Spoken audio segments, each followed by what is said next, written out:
समस्त को प्रभु जीशुख्रीष्ट नाम मोर आंतरिक नमस्कार। ख्रीष्टर प्रिय भाई एवं भौणी माने प्राय 2024 वर्ष पूर्वर प्रभु जीशुख्रीष्ट एक भविष्यवाणी करते। तेज प्रिय बंधुगण जदि आप पढ़े लोकलिखित सुसमाचार 21 पर्व 10-11 से लिखा अच्छे। प्रभु जीशुख्रीष्ट कहले शेष काल स्थाने स्थाने दुर्भिक्ष हब, मरुड़ी हब, भूमिकंप हब, महामारी हब, ए समस्त विषय कहीदेले। तेबे वर्तमान गोटे खबर आसी तिब्बत बोली गोटे देश अच्छी। तेबे से देश एक बहुत बड़ भूमिकंप होइछि और जो भूमिकंप होइछि से भूमिकंप रे बहुत लोक माने कौन होइछन से माने क्षतिग्रस्त होइछन्ते। बहुत लोग खंडिया खबर होइछन्ते, आहत होइछन्ते। आ प्राय वर्तमान सुधा खबर आसी 52 जन लोक से माने मृत्युवरण कर सारे। आ मृत्यु संख्या आहरी अधिक बढ़ी पारे। एटा होछि हमर नेपाल कथा हम कहूछि। नेपाल रही बिहार भी होइछि, किंतु मेन भूमिकंप होइछि तिब्बत रे आ तार प्रभाव आम भारत उपरे भी पड़ी, जोटा कि नेपाल, बिहार आउ ए जगह गुड़िक तार प्रभाव पड़ी आ दिल्ली रे भी तार प्रभाव पड़ी। तबे प्रिय भाई बने भौणी माने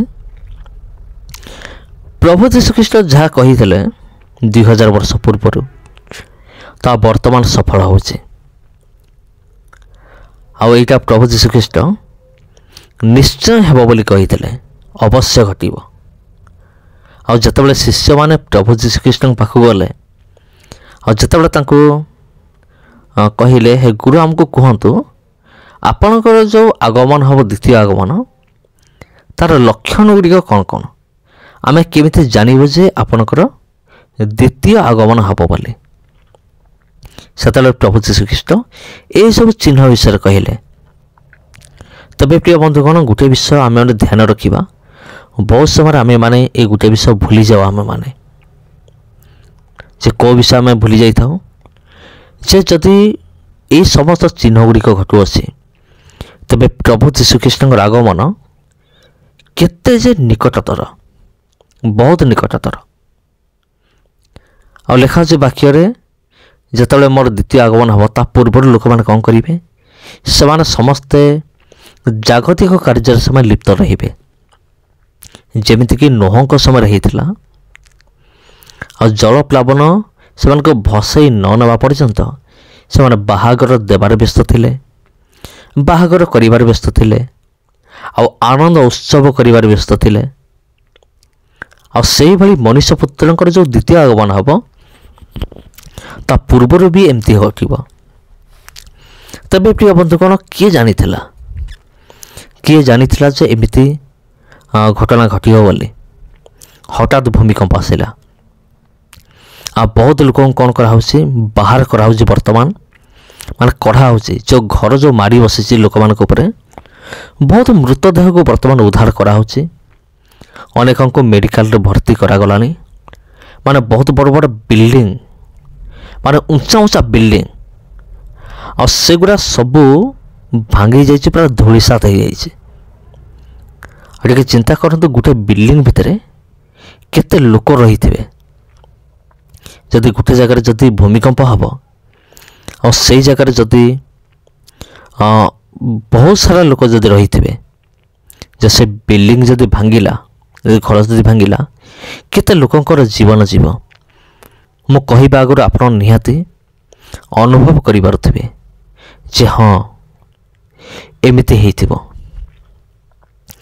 तबे यार प्रभाव आम भारत रे पड़ी। जमती मु आपन कहले नेपाल, बिहार, दिल्ली यही जगह गुड़िकर मध्य तार प्रभाव पड़ी। घर गुड़िक भांगी गलानी। आउ प्रिय बंधुगण शेष काल रे कौन कौन जे घटिबो आ ताहा बाकी आमको कहे आ परिवेशन को जना आगामी दिन मान कौन कौन आपण जीवन रे मो जीवन रे समस्त विषय हम ତେବେ ପ୍ରିୟ ବନ୍ଧୁଗଣ, ଲୁକତାର 21 ପର୍ବ ଆଉ 10-11 ପଢ଼ନ୍ତୁ। ସେଇଠି ଲେଖା ଅଛି, ଆଉ ସ୍ଥାନେ ସ୍ଥାନେ ଦୁର୍ଭିକ୍ଷ ହେବ, ଭୂମିକମ୍ପ ହେବ, ମହାମାରୀ ହେବ। ତେବେ ଆଉ ଗୋଟେ ବିଷୟ ହେଉଛି ମହାମାରୀ ବନ୍ଧୁଗଣ, ଆଉ ସେଇଟା ମଧ୍ୟ ଚାଲିଛି। ଆପଣଙ୍କ ମନେ ଥିବ କରୋନା ମହାମାରୀ, ଯେଉଁଟାକି ସାରା ପୃଥିବୀ ଭୁଲି ପାରିବେ ନାହିଁ। ନା ଆପଣ ଭୁଲି ପାରିବେ, ନା ମୁଁ ଭୁଲି ପାରିବି। କରୋନା ମହାମାରୀ ଆସିଲା, ଅନେକଙ୍କୁ ମାରିଦେଲା, ଅନେକଙ୍କର ଜୀବନ ନେଇଗଲା। କେବଳ ଏତିକି ନୁହେଁ, ଏତିକିରେ ବନ୍ଦ ହେଇନାହିଁ। କରୋନା ବନ୍ଦ ହେଲା ପରେ ଅନେକ ଲୋକ ଭାବୁଥିବେ ଆମେମାନେ ରକ୍ଷା ପାଇଗଲୁ, ଉଦ୍ଧାର ପାଇଗଲୁ, ଆଉ କିଛି ହେବ ନାହିଁ। ବାକ୍ୟରେ ଲେଖା ହେଉଛି ମହାମାରୀ ହେବ। କିନ୍ତୁ ମହାମାରୀ କେତେବେଳେ ଆସିବ, କେତେଥର ଆସିବ, ସେଇଟା ବାକ୍ୟରେ ଲେଖା ନାହିଁ। ଥରେ ମହାମାରୀ ଆସିକି ବନ୍ଦ ହେଇଗଲେ ଯେ ଆଉ ଥରେ ମହାମାରୀ ହେବ ନାହିଁ, କି ଥରେ ଭୂମିକମ୍ପ ହେଇଗଲେ ମାନେ ବନ୍ଦ ହେଇଗଲେ ଆଉ ଥରେ ଭୂମିକମ୍ପ ହେବ ନାହିଁ, ସେମିତି କିଛି ବାଇବେଲରେ ଲେଖା ହିଁ ନାହିଁ। ଭୂମିକମ୍ପ ହେବ, ଭୂମିକମ୍ପ ଏବେ ହେଲା, ହୁଏତ ଆଉ 6 ମାସ ପରେ ଆଉ ଥରେ ହେଇପାରେ, କିମ୍ବା ଆଉ ବର୍ଷେ ପରେ ଆଉ ଥରେ ହେଇପାରେ, କିମ୍ବା ଆଉ 3 ମାସ ପରେ ଆଉ ଥରେ ହେଇପାରେ। ତେବେ ତା'ର କୌଣସି ମଣିଷ ଗ୍ୟାରେଣ୍ଟି ଦେଇପାରିବନି ଯେ ଭୂମିକମ୍ପ ହେବ ନାହିଁ ବୋଲି। ପ୍ରଭୁ ଯୀଶୁ କହିଛନ୍ତି ମାନେ ହେବ। ଭୂମିକମ୍ପ ହେବ, ମହାମାରୀ ହେବ। ଏବେ ଆଉ ଗୋଟେ ମହାମାରୀ ଆସୁଛି, ଯେଉଁଟାକି କରୋନା ଠାରୁ ବି ଆହୁରି ଖତରନାକ, ଆହୁରି ଭୟଙ୍କର। ତେବେ ପ୍ରିୟ ବନ୍ଧୁଗଣ, ପୁଣି ଜଣାପଡ଼ୁଛି ଯେ ଯେପରି ଲକଡାଉନ୍ ପୁଣି ଥରେ ହେବ, ସେମିତି ବର୍ତ୍ତମାନ ନ୍ୟୁଜ୍ ଗୁଡ଼ିକ ବାହାରିଲାଣି। ଆଉ ଲକଡାଉନ୍ ହେବାର ସମ୍ଭାବନା ବି ରହିଛି। ଅନେକ ଆଶଙ୍କା କରୁଛନ୍ତି ଯେ ଲକଡାଉନ୍ ପୁଣି ଥରେ ହେବ। ତେବେ ପ୍ରିୟ ବନ୍ଧୁଗଣ, ଏ ସମସ୍ତ ବିଷୟ ହେଉଛି ଶେଷ ଦିନର ଲକ୍ଷଣ। ଶେଷ ଦିନରେ ଏ ସମସ୍ତ ବିଷୟ ଘଟିବ। ତେବେ ଖ୍ରୀଷ୍ଟରେ ପ୍ରିୟ ଭାଇ ଭଉଣୀମାନେ, ତେବେ ଆଉ ଥରେ ଯଦି ଲକଡାଉନ୍ ଆଉ ଥରେ ହେଲା, ତେବେ ପୁଣି ଥରେ ଯେ କେତେ ଯେ କ୍ଷତି ହେବ ଲୋକମାନଙ୍କର, ତା'ର କୌଣସି ହିସାବ ନାହିଁ। ତେବେ ଆପଣମାନେ ପ୍ରାର୍ଥନା କରନ୍ତୁ ଏବଂ ଜାଣି ରଖନ୍ତୁ, ଏଇଟା ହେଉଛି ଅନ୍ତ ସମୟ, ମାନେ ଶେଷ ସମୟ, ଆଉ ଯେଉଁ ସମୟରେ ଏ ସମସ୍ତ ବିଷୟ ଘଟିବା ପାଇଁ ଯାଉଅଛି। ତେବେ ଖ୍ରୀଷ୍ଟରେ ପ୍ରିୟ ଭାଇ ଏବଂ ଭଉଣୀମାନେ, ଆମେମାନେ ଜାଗ୍ରତ ରହିବା, ପ୍ରାର୍ଥନାରେ ଆମେମାନେ ଜାଗ୍ରତ ରହିବା। ତେବେ ସମସ୍ତଙ୍କୁ ପ୍ରଭୁ ଯୀଶୁଖ୍ରୀଷ୍ଟଙ୍କ ନାମରେ ମୋର ଆନ୍ତରିକ ନମସ୍କାର। ଆଉ ଭିଡ଼ିଓ ଯଦି ଭଲ ଲାଗିଥାଏ, ଭିଡ଼ିଓକୁ ସେୟାର କରିବା ପାଇଁ ଭୁଲିବେ ନାହିଁ। ଚ୍ୟାନେଲକୁ ସବସ୍କ୍ରାଇବ୍ କରିବା ପାଇଁ ଭୁଲିବେ ନାହିଁ। ଯଦି ପ୍ରଥମ ଥର ପାଇଁ ଚ୍ୟାନେଲକୁ ଆସିଛନ୍ତି, ସମସ୍ତଙ୍କୁ ଖ୍ରୀଷ୍ଟ ପ୍ରେମରେ ଆନ୍ତରିକ ନମସ୍କାର।